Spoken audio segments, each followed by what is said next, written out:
During our movie night at home, my boyfriend fell asleep on the couch with his phone unlocked. Messages kept coming in from work project. Miss your touch already and last night was amazing. Can't wait to see you again tomorrow. We'd been together for 3 years and just put a deposit down on a house. I put his phone back and gently covered him with a blanket like nothing happened. Yesterday, my phone had 51 increasingly desperate texts. Me and Harrison have been together for 3 whole years. We just put a deposit down on a cute little craftsman house in the suburbs last week. We had names picked out for our future kids. We had a joint Costco membership, y'all, that's practically marriage in millennial terms, lamau. So basically, Friday nights are always our movie nights. It's been our tradition since like month 2 of dating. We take turns picking the movie, make some fancy popcorn, I'm talking nutritional yeast and everything, and just chill together after a long work week. It's honestly been my favorite part of every week for years now. This past Friday was Harrison's turn to pick, and he chose some boring documentary about cryptocurrency. Edit, not trying to offend any crypto brothers out there, just not my thing. About 45 minutes in, I noticed he was completely not out on the couch, not surprising since he claimed he'd been working late all week on some big project at work. I was about to wake him up and suggest we just go to bed when his phone lit up on the coffee table. And then it lit up again. And again. Y'all, his phone was unlocked. The messages were right there on the screen from someone saved as work project with an emoji. At first, I thought nothing of it. But then I read, miss your touch already and last night was amazing, can't wait to see you again tomorrow. My heart literally stopped. I couldn't breathe. I felt like someone had punched me directly in the stomach and then threw me off a cliff. 3 years, 3 years. All the plans, all the promises, all the I love yous and you're the one speeches, were they all lies? I'll admit, I did something I never thought I would do. I picked up his phone and quickly scrolled through the conversation. I know, invasion of privacy and all that, but something in my gut told me I needed to see the truth.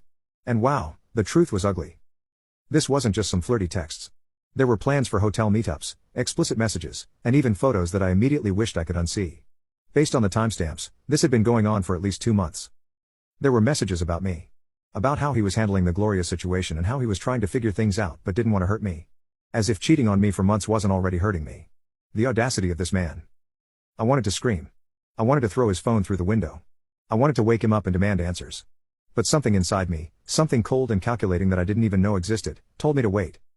So I gently placed his phone back exactly where it was. I pulled the throw blanket over him like a loving girlfriend would. And I went to the bathroom, where I had the quietest panic attack of my life. Edit, just to clarify, I didn't confront him that night. I needed time to process and plan. I spent the rest of the night pretending to sleep while my mind raced with questions. Who was this person? How long had this really been going on? Was this why he'd been working late so often? What about our house? The deposit was most of my savings. The next morning was surreal. Harrison woke up, kissed my forehead, and acted like everything was normal. He even made me breakfast and talked about paint colors for the new house. I've never been an actress, but that day I deserved an Oscar because somehow, I smiled and nodded and pretended that my entire world wasn't falling apart.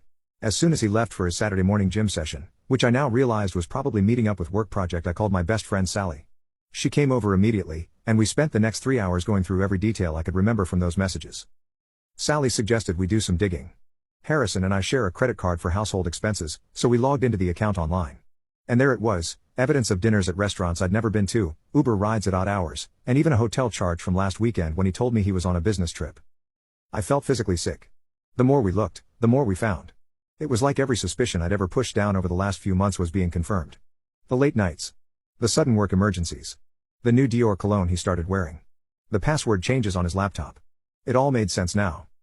But here's where I need advice, Reddit. I don't want to just confront him and have him gaslight me or minimize what he's done. I don't want to just walk away and let him spin some narrative about how things weren't working out. I want him to truly understand what he's thrown away. I want him to feel the same earth-shattering pain that I'm feeling right now. Sally thinks I should gather more evidence before confronting him. She suggested I pretend everything is normal for a bit longer while I figure out a plan. So basically, I spent all day yesterday being the perfect girlfriend. Made his favorite dinner. Didn't question when he was texting and smiling at his phone, though now I knew who it was. And even initiated intimacy, which made me feel physically ill afterward, but I had to keep up appearances. This morning, I casually mentioned I might have a work trip next weekend, and he immediately perked up.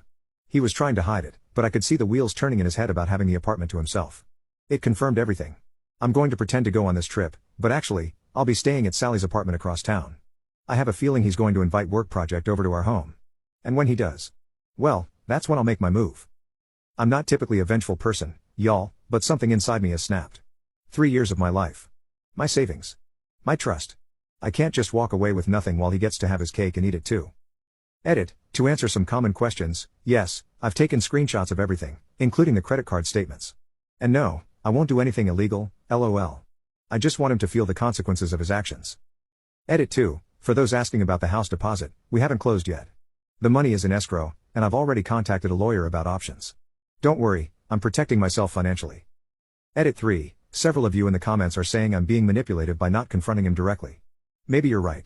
But after 3 years of building a life with someone who's been living a double life, can you blame me for wanting some on my terms? First update. Okay, so first of all, wow. I did not expect my last post to blow up like that. Thank you to everyone who commented with advice and support. Reading your messages has honestly been keeping me sane through this nightmare. Y'all are the real MVPs.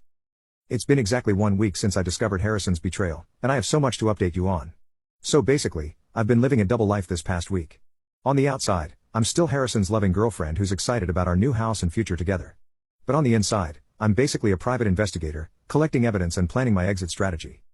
As many of you suggested, I met with a financial advisor on Monday. Told Harrison I was having lunch with a coworker. The advisor confirmed what many of you said in the comments. I needed to protect myself ASAP since the house deposit came mostly from my savings. She helped me draft a letter to the escrow company. I haven't sent it yet, but it's ready to go when I make my move. I also opened a new bank account at a completely different bank and started moving small amounts of money from our joint savings. Not enough that he'd notice, but enough that I'll have emergency funds when everything goes down. Edit, to the people calling this stealing, it's my money that I earned and deposited. I'm just protecting what's mine. But here's where things get interesting. Remember how I mentioned Harrison works at a marketing firm? Well, on Tuesday, they had their monthly team happy hour, which partners are always invited to. I usually skip these.